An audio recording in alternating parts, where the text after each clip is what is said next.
Diplomatic relations between the People's Republic of China and the Russian Federation dramatically improved after the dissolution of the Soviet Union and the establishment of the Russian Federation in 1991. American scholar Joseph Nye argues, with the collapse of the Soviet Union, that de facto US-China alliance ended, and a China-Russia rapprochement began. In 1992, the two countries declared that they were pursuing a constructive partnership. In 1996, they progressed toward a strategic partnership, and in 2001, they signed a treaty of friendship and cooperation. Quote, "The two countries share a long land border which was demarcated in 1991, and they signed a treaty of good neighborliness and friendly cooperation in 2001. On the eve of a 2013 state visit to Moscow by Chinese President Xi Jinping, Russian President Vladimir Putin remarked that the two nations were forging a special relationship.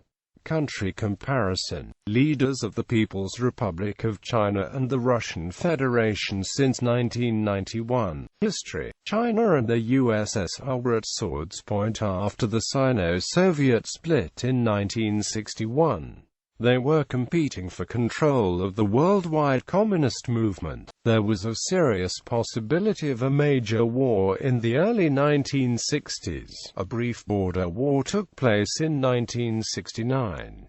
This enmity began to lessen after the death of Mao Zedong in 1976, but relations were poor until the fall of the Soviet Union in 1991. On December 23, 1992, Russian President Boris Yeltsin made his first official visit to China. In December 1998, at the end of Prime Minister Li Peng's visit to Moscow, Russia and China issued a joint communiqué pledging to build an equal and reliable partnership. This reinforced the Sino-Russian views that the United States was the main competitor in the global political scene. In 2001, the close relations between the two countries were formalized with the Treaty of Good Neighborliness and Friendly Cooperation, a 20-year strategic, economic, and, controversially and arguably, an implicit military treaty. A month before the treaty was signed, the two countries joined with junior partners Kazakhstan, Kyrgyzstan, Tajikistan, and Uzbekistan in the Shanghai Cooperation Organization. The organization is expected to counter the growing influence of the United States military outreach program in Central Asia. The PRC is currently a key purchaser and licensee of Russian military equipment, some of which has been instrumental in the modernization of the People's Liberation Army. The PRC is also main beneficiary of the Russian Eastern Siberia Pacific Ocean oil pipeline border. On May 29, 1994, during the visit of Russian Prime Minister Viktor Chernomyrdin to Beijing, Russian and Chinese officials signed an agreement on the Sino-Russian border management system intended to facilitate border trade and hinder criminal activity. On September 3 that year, a demarcation agreement was signed fixing the boundary along a disputed 55 km stretch of the western Sino-Russian border. The 2004 complementary agreement between the People's Republic of China and the Russian Federation on the eastern section of the China-Russia boundary stated that Russia agrees to transfer a part of a Bagritu Islet, Polyan Long Island, about half of Bolshoi Ussuriysky Island and some adjacent islets to China. A border dispute between Russia and China, standing since Japanese invasion of Manchuria of 1931, was resolved. These Amur River Islands were until then administered by Russia and claimed by China. The event was meant to to foster feelings of reconciliation and cooperation between the two countries by their leaders. The transfer has been ratified by both the Chinese National People's Congress and the Russian State Duma. The official transfer ceremony was held on site October 14, 2008. The Republic of China, based on Taiwan, refused to relinquish its claims to parts of disputed islands remaining in Russian possession.